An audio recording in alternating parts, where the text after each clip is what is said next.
امام بخاری research academy کے YouTube channel کو سبسکرائب کریں اور ہماری ویڈیوز کو لائک اور شیئر کرنا نہ بھولیں۔ شکریہ۔ نحمدہ ونصلی علی رسولہ الکریم، اما بعد۔ السلام علیکم ورحمۃ اللہ وبرکاتہ۔ ناظرین، اسلامی عقائد سیریز کی تیسری قسط میں آپ کا خیر مقدم ہے۔ ناظرین، اسلامی عقائد سیریز کی گزشتہ قسطوں میں ہم یہ بیان کر چکے ہیں کہ اسلام میں عقائد کی کیا اہمیت ہے اور عقائد کی کتنی قسمیں ہیں۔ آج کی قسط میں ہم یہ بیان کریں گے کہ اللہ پر ایمان کا کیا مطلب ہے اور اللہ پر ایمان کی ذیل میں وہ کون سے عقائد آتے ہیں جن پر ایمان رکھنا ہر مسلمان کے لیے ضروری ہے۔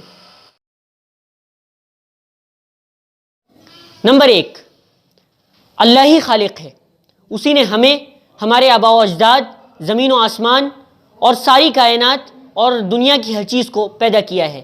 اللہ تعالیٰ قرآن میں ارشاد فرماتا ہے، اللہ خالق کل شیء وہو علی کل شیء وکیل۔ نمبر 2، اللہ ہی رازق ہے، وہی سب کو روزی عطا کرتا ہے، اس کے علاوہ کوئی رزق دینے والا نہیں۔ اللہ تعالیٰ قرآن میں ارشاد فرماتا ہے، هل من خالق غیر اللہ یرزقکم من السماء والارض۔ نمبر 3، ہر چیز اللہ کے ہاتھ میں ہے، وہی پوری کائنات کا نظام چلاتا ہے اور کائنات کا نظام چلانے میں اس کا کوئی معین و مددگار نہیں ہے۔ فسبحان الذی بیدہ ملکوت کل شیء والیہ ترجعون۔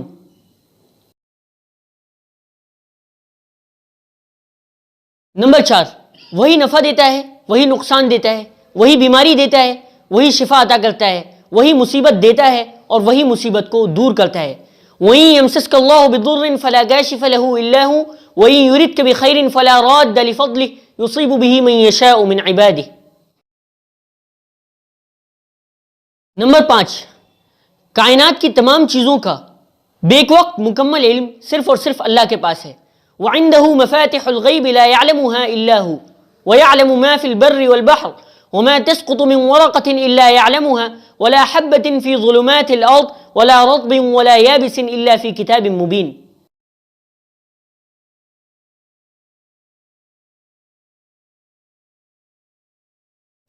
ناظرین، جب بھی کوئی شخص اللہ کے تعلق سے ان تمام عقائد پر ایمان رکھ لیتا ہے تو ان عقائد کا تقاضا یہ ہوتا ہے کہ وہ مدد صرف اور صرف اللہ سے طلب کرے، استعانت صرف اور صرف اللہ سے کرے، دعا بھی صرف اور صرف اللہ سے کرے۔ اللہ کے رسول صلی اللہ علیہ وسلم نے ارشاد فرمایا، جب تم میں سے کوئی شخص کسی چیز کا سوال کرے تو صرف اللہ سے سوال کرے، اور جب کوئی شخص مدد طلب کرے تو صرف اللہ سے مدد طلب کرے۔ اللہ تعالیٰ نے قرآن مجید میں ارشاد فرمایا، فادعوا اللہ مخلصین لہ الدین۔ اسی کے ساتھ ساتھ جو اعمال یا جو شعائر عبادت اور تعظیم پر مبنی ہیں وہ بھی صرف اور صرف اللہ کے لیے انجام دیے جانے چاہیے۔ مثلا رکوع اور سجدہ صرف اور صرف اللہ کے سامنے کرنا چاہیے۔